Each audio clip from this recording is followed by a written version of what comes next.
there's plenty of places that are still kind of developing countries Mm-hmm. where they still have community and they still have all these type of things. And the places I've traveled to seem happier than us.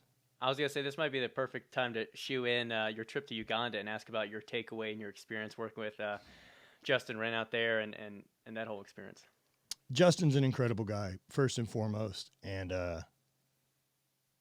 what he did with Fight for the Forgotten and the little bit that I got to see in the 10 days I've been there versus the 12 years that he's been going back and really doing work. I got to see one water well that got put in, and I got to see the Batwa community where in Karambi they had turned over 50 acres to this community of 165 people, I believe, Mm-hmm. 30 houses, a water well, and a reservoir.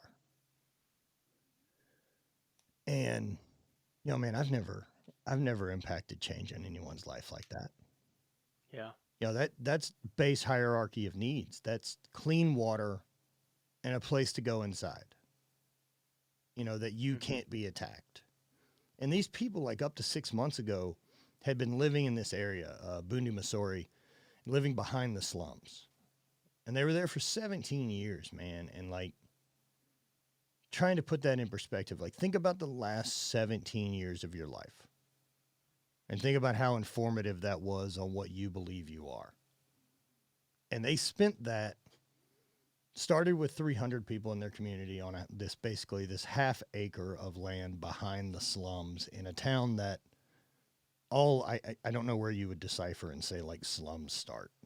Mm-hmm. It's just so underdeveloped, and I'm not trying to shit on it, but there's no resources, Yeah.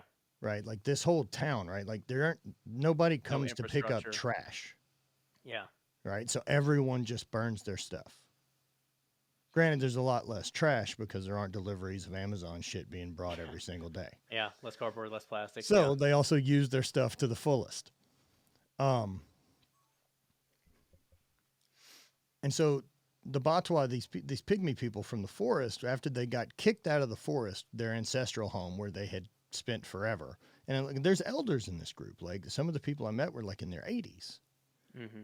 and so figure it's 60, right? You're at 60 and your life gets ousted from living in the forest in your natural habitat as a hunter gatherer to now living behind the slums in this city in mud brick homes and dirt floors, crammed like 30 people into a building. Uh, they don't have doors like on their homes, so it's just like a curtain. Mm-hmm. And so one of the things they deal with, right, like as they said, the locals disturb them at night is how they referred to it. Mm-hmm. And what they mean is the locals would come in and rape them Mm-hmm.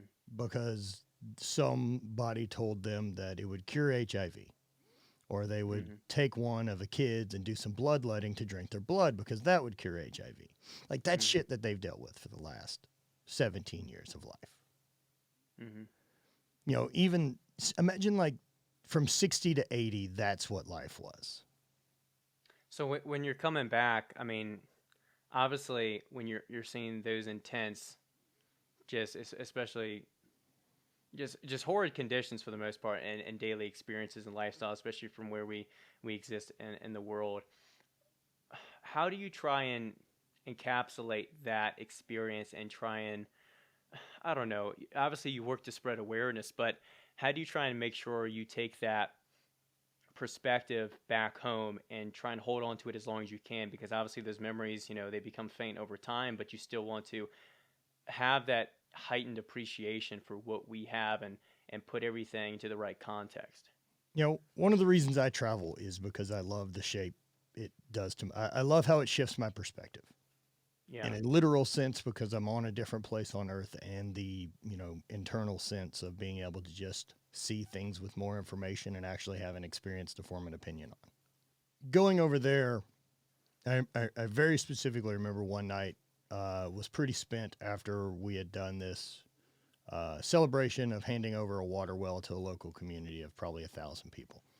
Mm-hmm. These are now people that like don't have to do this 3 hour, couple thousand feet worth of elevation hike every day to get water.